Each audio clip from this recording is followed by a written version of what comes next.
you don't understand the size of a crowd until you actually stand in front of them and hear them. I always looked at television as, at its best, as being what is happening in there. It was the things that people were saying that was in the costume contest that was destroying me, that I had to actively unplug part of my circuitry in order to stop from crying, because it's just, those details are what get you. It's when people come up during a costume contest and they have this, certain couplet of dialogue or something that either they've memorized from the show or they've kind of ersatz created a new thing. It's like, I don't know, it's just it just makes your brain vibrate. It's too much.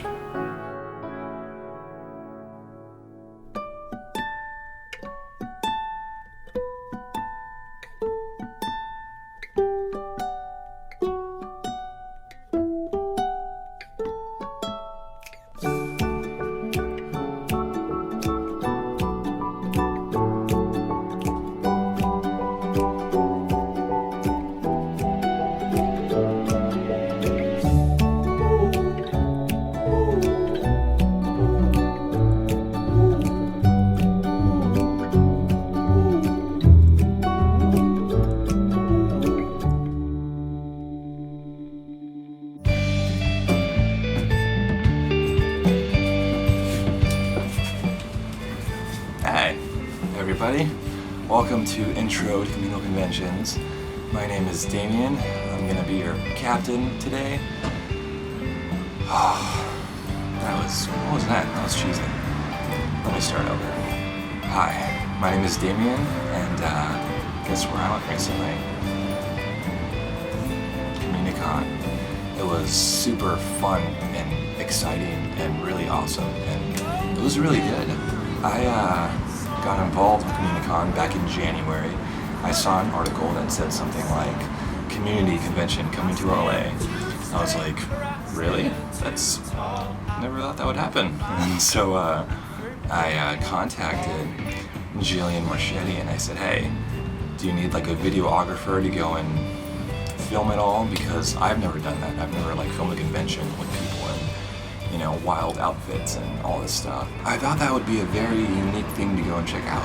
And so, and I thought it would make an interesting little documentary film video. So I gave it a shot. She brought me, Brittany, and Annie on board. And a few weeks later, CommuniCon began.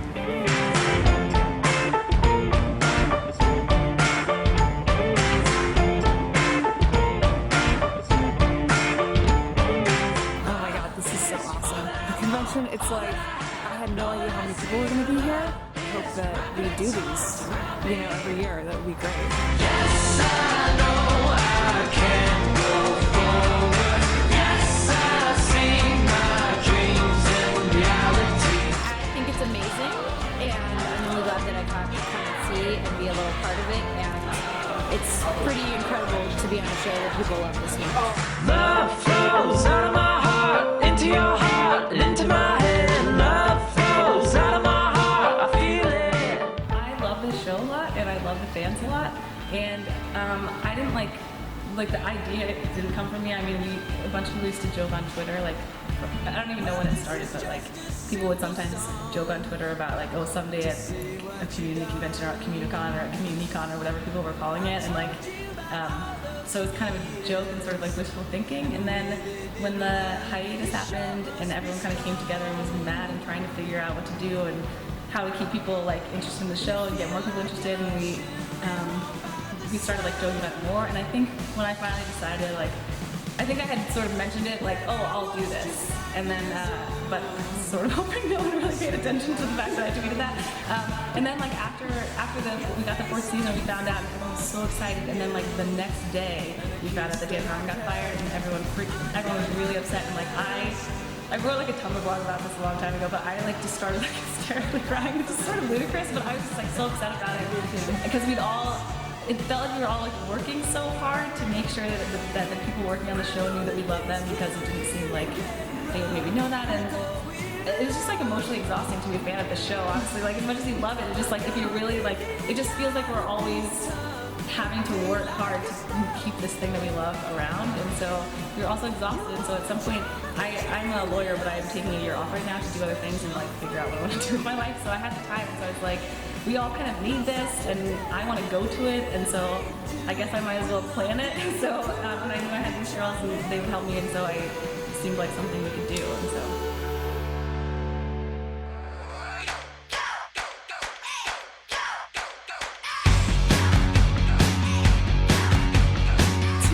Up as the dean, and one guy had a bald cap and the other guy had the wig underneath, the understudy passing with the wig underneath the bald cap, and I got my picture with them, which was really great. There's a human being wandering around. Yeah, there's like a 95% chance he's gonna murder someone by the end of the day.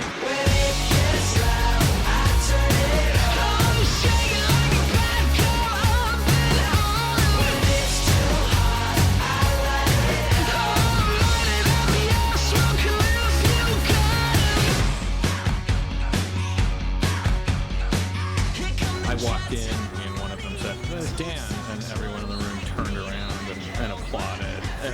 Like, it felt like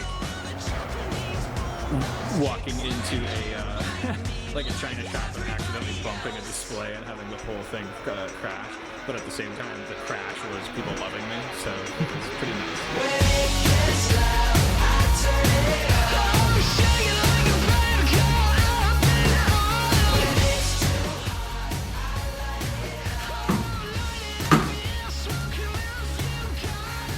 Hey everybody, CommuniCon! Woo!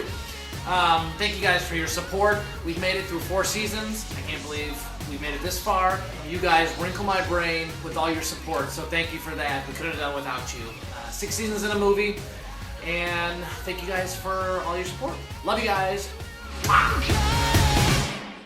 You know, I think there's a certain aspect of Community that because it changes its form so often, it welcomes people to adapt the form into their own genres. So while we do zombie episodes and then Law and Order episodes and then, Apollo 13 episodes, they think, well, maybe I'll make them X-Men, or I'll make, the Batman characters, or, those sorts of things. And so I think it's like, it's almost like weird that the experience of writing for Community is almost like writing fan fiction of Community, but then they pay you for it and they actually produce your episodes and Joel McHale is in them. That was my experience. Like I was a fan of the show for the first season, and then I started writing for it, and all that I was writing for it were episodes that I would want to see of Community. So it has this very welcoming nature to outsiders to participate. The second season, we realized that, or I realized, look, you can call it whatever you want. This is a nerds show, and nerds are the greatest audience that you could hope for. They're tastemakers, trendsetters.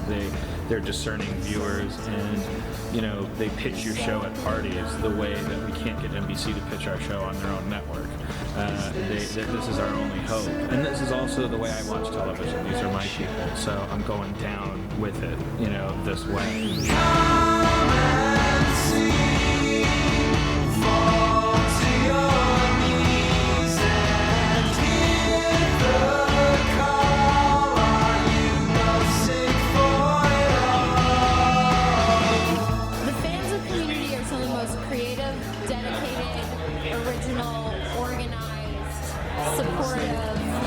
Enthusiastic people I've ever met. 6 seasons in a movie! I thought it was amazing. It was absolutely like the best experience of my life. And this is not the darkest timeline, for sure. Dan Harmon kissed me. Just so you know, if you need footage, I have footage. I recorded it. We are eternally grateful to them, and I'm so glad that I can sign a couple pictures and take a few photos to let them know that I appreciate them and their love of the show.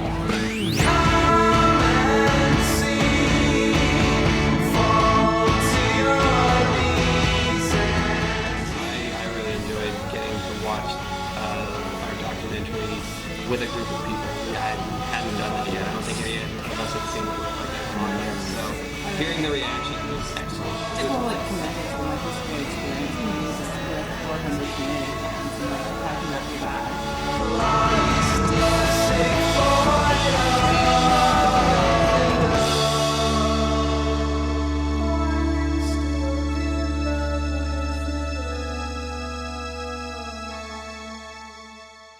I think that is important as a consumer of pop culture and different television shows and movies and stories, that if there's a fan base that loves something so much that they do anything to keep it alive and that they do anything to celebrate it. You know, I feel like a lot of fans feel like they've been bullied with this show because, you know, certain ratings or certain hiatuses or episode cuts or, you know, the unfortunate, you know, loss of the showrunner. And I think that the fact that we don't give up and the fact that something like CommuniCon happened and that was planned and it was thought out and it was a thing that people who worked on the show celebrated and wanted to do and supported was an amazing thing. It's super important that things like that happen so that the world can know that there are people like that out there and that despite what ratings say, despite the numbers, that there are people out there with hearts and feelings and souls that are touched because of it. And that's the crazy thing about media, is that whether it be a book, a song, a script, a movie, a television show, you know, it touches you because for some reason maybe your life isn't where you want it to be. So this thing that you consume makes you feel better. And that's certainly what happened to me. I was going through a really, really dark time. I started watching the show again after I had stopped because of school. So I started watching again, and I can honestly say without it, I would not be the same person. I would probably be in a much darker place. I wouldn't be as happy. I wouldn't be in front of my computer talking about how much I loved it. And I wouldn't have gotten to meet some of the greatest people I've ever met in my entire life and probably will ever meet. To the fans that came out and took the time to come and celebrate this thing that I love and that we all love together as a group, as a community, thank you. You've given me something just by being who you are. You've given me the happiness to know that it's okay to love this little underdog of a show, to love all the characters, every line that they say, everything that they do, and allowing me to be a part of this group. It's exactly what the show is about. It's about when you feel low and feel at your lowest, you can be a part of this group and everything will be okay. They'll love you no matter what. And that's what this fandom is. And it's my own study group. Truly one of the best weekends of my life with the best thing that's ever happened to me in my life.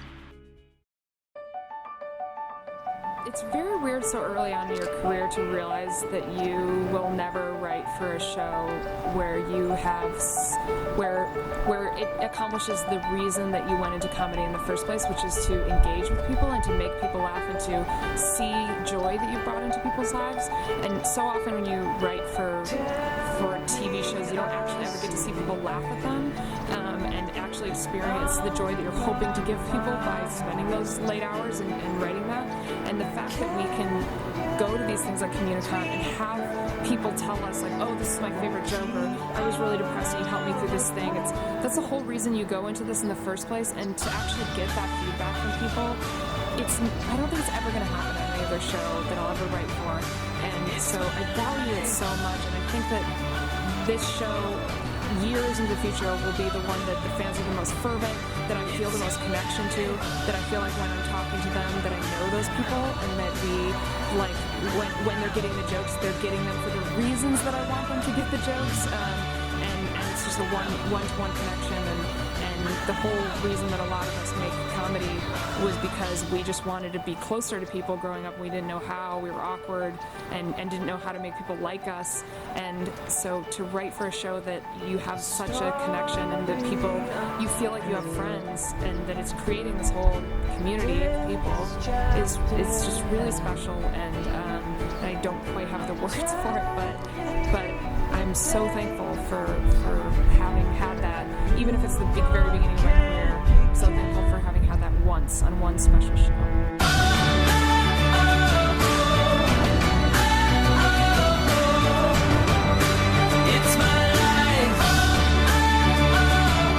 If your TV show is good, you don't know because it got an 8 point in Nielsen ratings during one particular year, in one particular fad.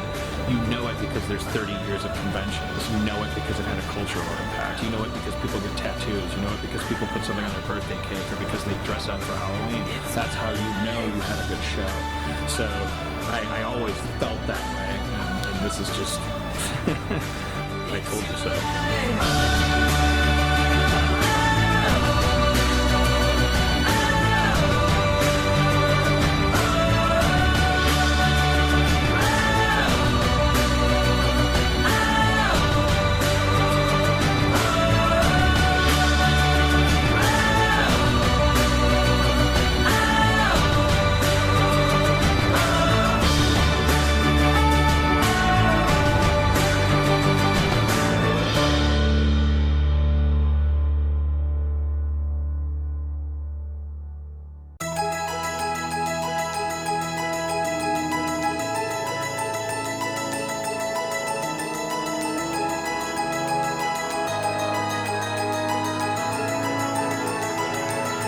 I do my best.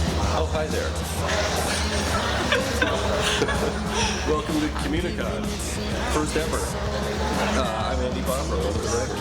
At the top of season 3, when we first introduced Inspector Spacetime, the next day there was a wiki page of the entire fake history of Inspector Spacetime, and we had a discussion about this in the room. If they had gotten some details wrong, and should we try to shut it down? Should we let them go? And we decided it belongs to the fans. But it was at that moment that I told them, I just realized we're working on Star Trek, basically. And that my retirement is going to consist, my golden years are going to be me going to conventions. I predicted this. I said that there's going to be community conventions. And here we are. This is the first one, and hopefully the first of many.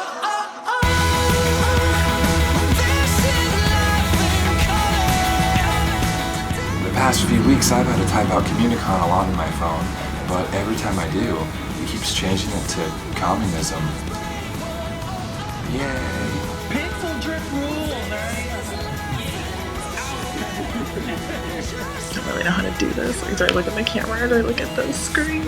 Oh. I have no idea who's watching this, but hello and have a fantastic day wherever you are. This apparently is 2 times I met Dan. The first was when you referred to me as that guy, and completely silenced me down. I think that without a doubt, if he could find a way to send his techniques to my mother, she would be eternally grateful. And the second time was pretty much right over here when I was trying to, get his autograph. And I literally went on Wayne's World and screamed out, "I am not worthy!" And he proclaimed me worthy, and that made me smile life. They're doing intro now in the morning, and they just say, "Okay, now with Garrett on the weather." He's like, "It's still sunny." I love it. Or Garrett also, "It's called chillaxing." He was horny, so he dropped him. Man is evil. Rolls like a man. Go Brion, go Brion, go! Go Brion, go Brion, go! 6 seasons of a movie, 12 seasons of a theme park. 6 seasons of a movie! Thanks again, everybody who's watching this, who contributed to the show or CommuniCon in any way possible. Just even by watching it, you are an amazing human being. So thank you. Bye. Can't wait to see part 2, because everyone loves a sequel.